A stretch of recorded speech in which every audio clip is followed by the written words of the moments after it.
Hello everybody and welcome to another Transformers third party review. Today I'm taking a look at the latest offering from Unique Toys in the form of Y-04 Alan. Yes, that's right. This is Alan.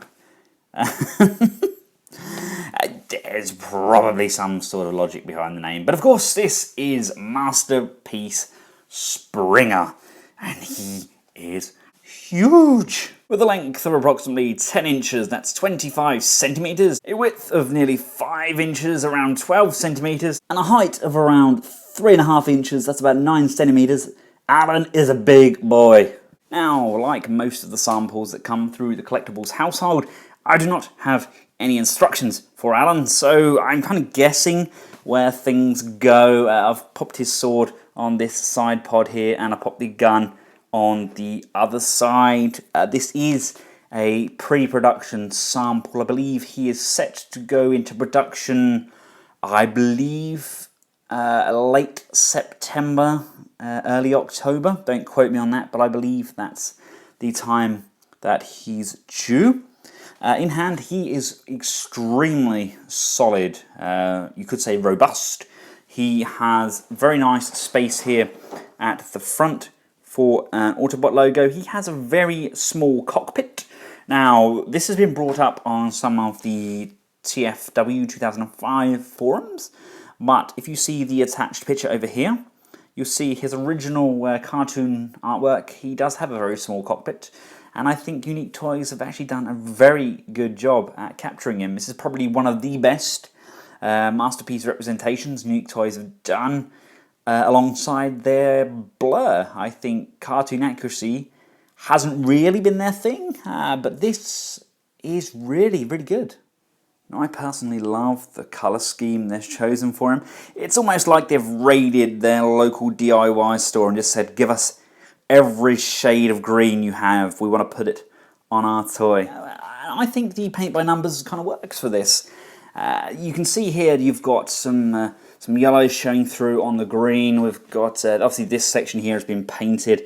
That's going to be different for the final production. It's not going to be as clear and translucent. The grey they've used is really nice and solid. Now, of course, we know Unique Toys have been getting better and better and better. I mean, just look at Auden. That was a fantastic piece. This is the same sort of style. This is the same sort of plastic consistency. Things don't quite peg in as they should at the moment. We've got this small gap on the back here. These two sections are meant to tab down and be leveled. That's not quite right yet. Things don't quite hold in at the back here. You've got these tabs underneath which peg in. You do have a fairly visible bot mode underneath. You can see Alan's head there. You've got these sections here that just pop out a little bit. Again, this is all stuff they're testing. This is all stuff they want feedback on. And fingers crossed, this is all stuff which will be rectified for the final production sample. Now, if and when this underpod section stays in, he does actually roll quite nicely on his rubber tyres. But unfortunately, his undercarriage does tend to drop. But yes, they are rubber tyres, and they are really nice. A bit of chrome blinging going on there. Now, scale-wise, we have good old trusty Masterpiece smokescreen. I think by season 3, the writers kind of thought, sod it, let's just make them all Cybertronians so we can make them look like whatever we want them to. And let's not worry about scale. You know, as long as they match in bot mode, I'm generally okay with that. That's kind of how I'm going to have things displayed. Some people are a little bit nitpicky when it comes to all 3 modes, but I personally think, considering he is a triple changer, this isn't exactly the most screen accurate of car modes, but it's pretty close to the toy. So I'm kind of seeing that as a kind of an armed military carry vehicle. I kind of think that works. Just looking at the detailing, we've got these vents along the side here. You've got some nice thrusters on top. Now, of course, the detailing is down to a minimal because we do have him changing into those 3 modes. I think you're always going to have the car mode as the weakest if you're trying to get a helicopter in there as well. But I think, like I said, if you say it as kind of an armed personnel carrier, we've got a little seat going on in there. I think that works. It's a good effort. Right, to get Springer changed up into his helicopter mode, you want to untab this front section. This is on a hinge. We're going to leave that just off to the side. We're going to come around to the back section here. You want to unfold this section here. You want to rotate it down, and that's going to come down, and then we can rotate it back. This section folds on an additional hinge and comes down. This section comes around and levels out. Fold the wheel into the crevice and bring these two rear sections together. They tab in the center and on the tip. Bring this hinged section back. There's these tabs at the back here. That's going to tab in firmly on that section. There's then adjoining tabs at the front. Come around to this underside section. That's going to flip out. Flip this green section down. Lift the yellow section up and over and into that crevice, and then flick these sections up. And they're extremely hard to get into, especially if you don't have nails. We can then take Alan's sword, just split it in half. Now it doesn't come all the way apart, it's joined at this hinge here. You just then rotate it round and then re-tab it in, and this is now going to tab in on top to form the propeller. Got a landing gear pod section that we can pop down from the back here, and then we have Alan in all his glory. There we go. That's a pretty nice chopper mode. I prefer that to the car. That's very kind of Airwolf. Oh, now I'm showing my age. Half of my viewers wouldn't have a clue what Airwolf is. Again, really sorry guys. Really unsure as to where the gun stores in secondary mode. There may well be pegs. Again, it can peg in on the side here. Now I don't like that because I like my vehicles to be symmetrical. I was hoping for a port kind of underneath. I'll probably slide it in either side there, but I don't like that. That's not even. I need it in the center. There you go. That is a pretty nice helicopter mode. Not really a great deal happened to get it there. Very almost G1-esque there with the folding out legs and these sections sliding backwards, but it was enough.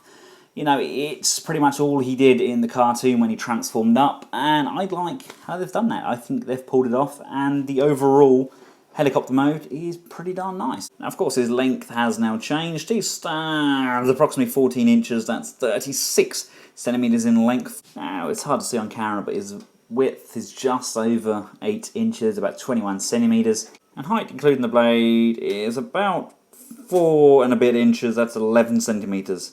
Now again, we're having the same issues as we had with the vehicle mode, just the odd bits not quite tabbing in here and there. There's a lot of weight in this mid-torso section.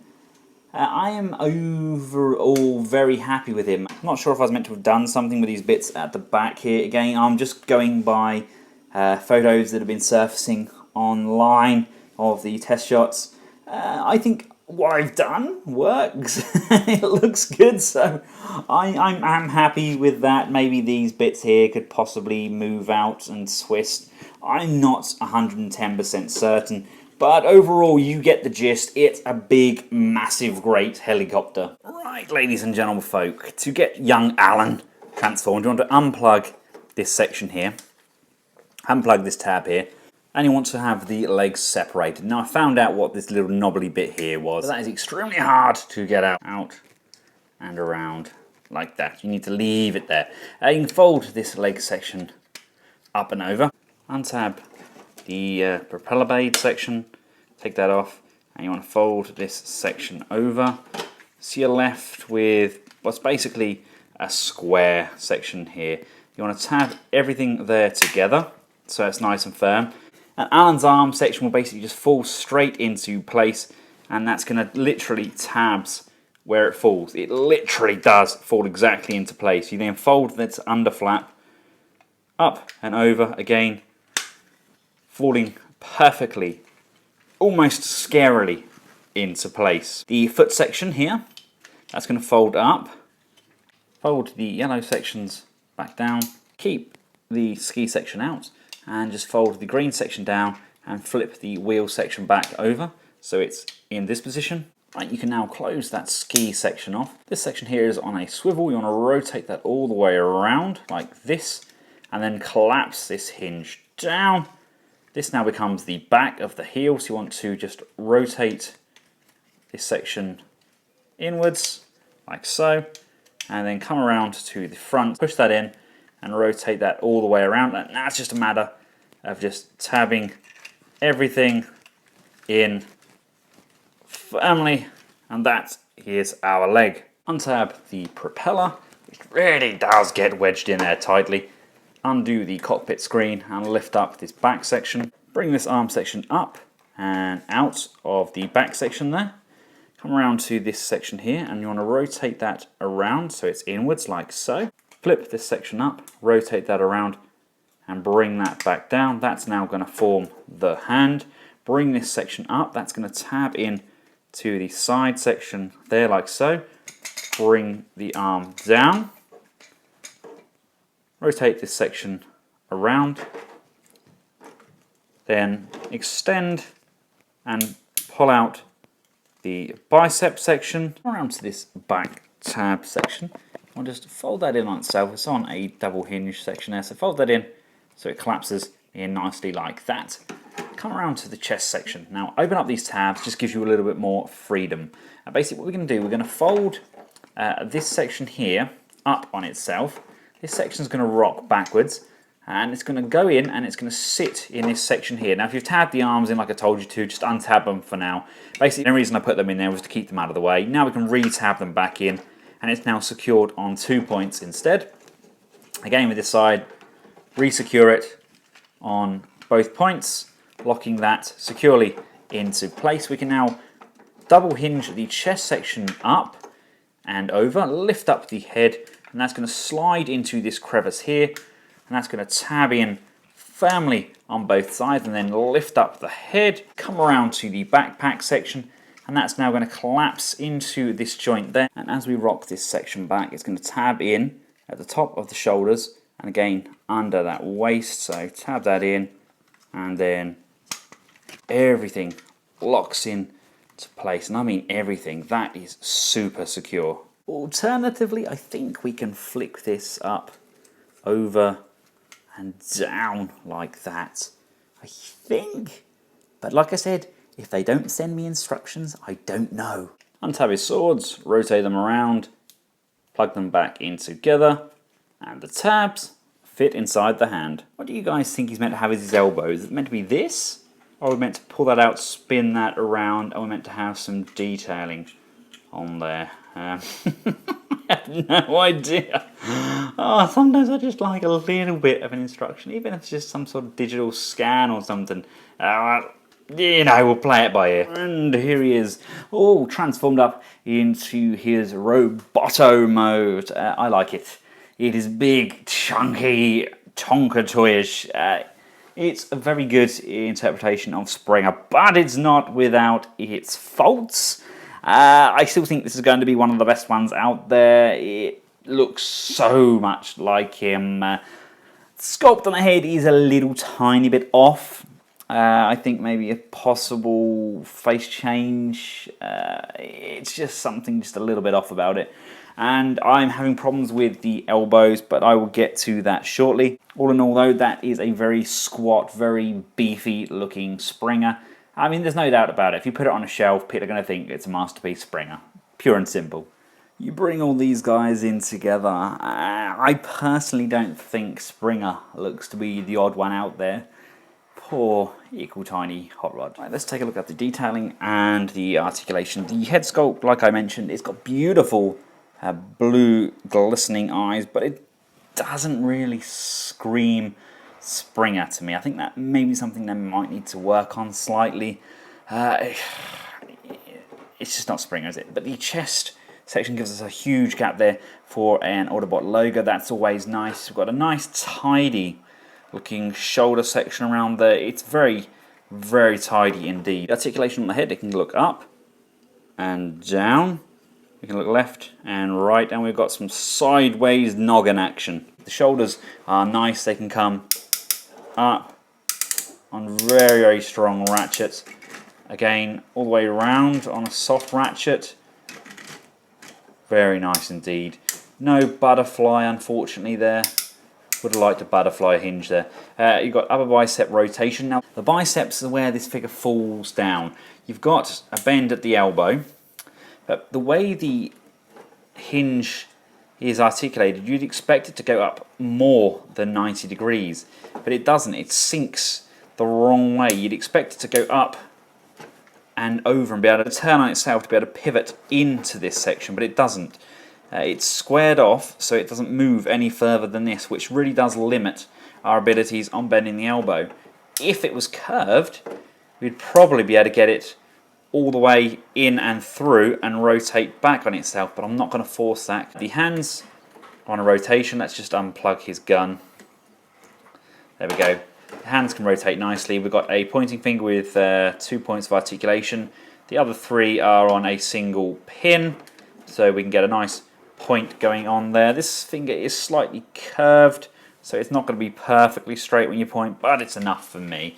The waist does rotate quite freely. We do have a little bit of an up and down rock on that chest section. Not a great deal, more part of the transformation, but it's a little bit of an ab crunch nonetheless. Now, is it me, or does that look like it's meant to be the crotch? I can't get that round that way. That's the only way I can get it to go. But it's all patterned, and I thought maybe that's meant to be the crotch. I don't know. Anyway, it comes much further back than it goes forwards. It's on a ratchet. You know, very heavy feet. They may drop over time, but this ratchet is phenomenal. The outwards ratchet is fantastically tight. There's a swivel in there as well. We do get a nice 90-degree bend. Come down to the feet. We do have a pivot. Beyond pivoting, that's amazing. We do have some up and down motion as well. There is individual pivoting on the toe as well, and this is where all the die cast goodness is. It's all in these feet, and they are very heavy. But hey, at least we can get some very dynamic pointing poses. See, I like that. He's almost kind of a knight, isn't he? That's always the impression I got from Springer. He's kind of a knight in shining armor. He's got that helmet going on. It kind of looks like some sort of body armor. I like the toy. The toy is nice. Are we going to get something better from Fans Toys? Possibly, maybe in 2020. I don't know. They've got a lot of toys lined up for us, haven't they? But as far as Springers go, I think Unique Toys have delivered. It's a good piece. It's going to look good on my display once I get everything out and built. We're still building my little room, shall we say. I'm having a shed, or a mini barn as you guys in the US and Canada call it. Having a little mini barn filled with the collectibles. That should do me. That will do. Yes, I like it. It's a fun toy. Is there going to be a better option? I don't know. There's one coming from Toy World, which is very Studio Ox inspired. Like I said, Fans Toys are doing one. No doubt we'll get one from Make Toys. I'll probably get one from Keith's Fantasy Club or X-Trans. But for now, Unique Toys have definitely hit the nail on the head. I think a lot of fans are going to be happy with this. It's a very solid toy. I mean, considering it's a test shot, Evangelists are going to be chucking this one about. It's a big lump of heavy plastic, and it's not going anywhere. This is going to survive several shelf dies. People are going to be moaning about the chunkiness of those thighs, but I think they've done a good job capturing the essence of Springer. I think the proportions are definitely in tone with how he looked in the cartoon. So there we have it, ladies and gents. There's a slightly early look at Unique Toys. Alan, let me know what you think in the comments section below. Now, I'm going to have a bombardment of Fans Toys fanboys, and that's fine. Fans Toys are always going to give us a fantastic option, but putting that aside, what do you guys think of this? Unique Toys has come a hell of a long way, and they continue to impress me. And they've done it again. I really think this is a valiant effort from them. And it does look remarkably good with those other Season 3 figures. Once again, thanks everybody for watching. If you've liked the video, feel free to give it a big thumbs up, share and subscribe. And of course, until next time, from myself and Alan, a goodbye.